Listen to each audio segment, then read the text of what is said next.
Matutong magpahinga. Ako po si Father Fiel Pareha at ito po ang ating segment, ang Daily Devotion, na kung saan tayo po ay magdarasal, magbabasa at magdinilay kasama ng salita ng Diyos sa buong taon. Manalangin tayo. Sa ngalan ng Ama, ng Anak at ng Espiritu Santo. Amen. Halina, banal na Espiritu, liwanagan mo ang aming puso at isip nang maunawaan at may sa buhay namin ang iyong salita. Amen. Our Bible passage for today is from the letter to the Hebrews, chapter 4, verses 1 to 5, and I read it for you. Therefore, while the promise of entering his rest is still open, let us take care that none of you should seem to have failed to reach it.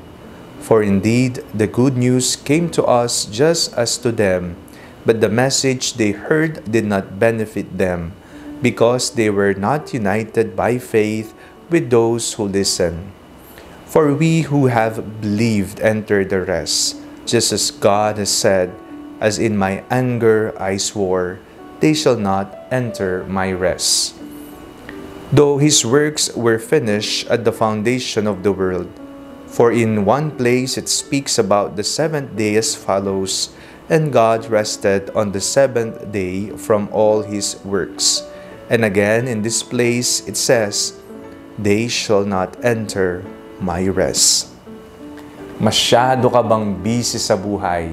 Ano-ano yung mga pinagkakaabalahan mo? Marahil ikaw ay nagtatrabaho, nag-aaral, o kaya naman busy na nag-aalaga sa iyong mga anak o kaya sa iyong maliit na sari-sari store o anumang pangkabuhayan. Ikaw ay aligaga, minsan ikaw ay wala ng oras maging sa iyong sarili.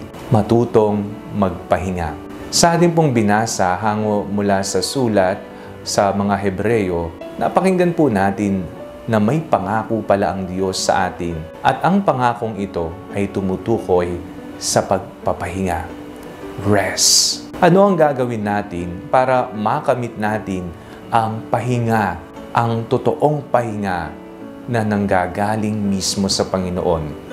Marahil ang mundo ay mag-alok sa atin ng pansamantalang pahinga. No?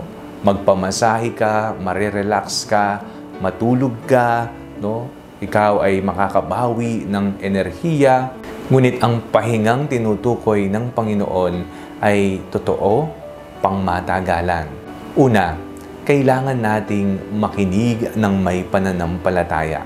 Ayon po sa ating binasa, "For indeed the good news came to us just as to them, but the message they heard did not benefit them because they were not united by faith with those who listen." Napakahalaga na tayo ay may oras, mayroong espasyo upang makinig sa Panginoon.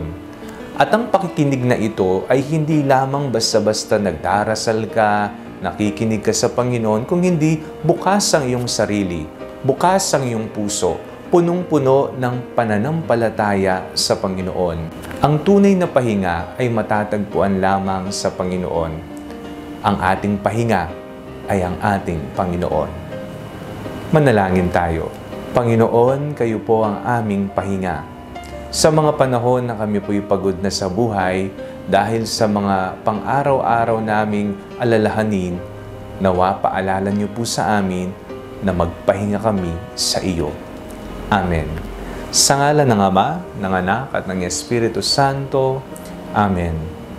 Huwag po ninyong kalimutang i-like ang video ito. Mag-comment po kayo and share it with your family and friends.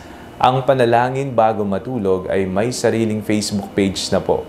Huwag niyo pong kakalimutang mag-like at mag-follow dito, and do not forget to subscribe to our YouTube channel.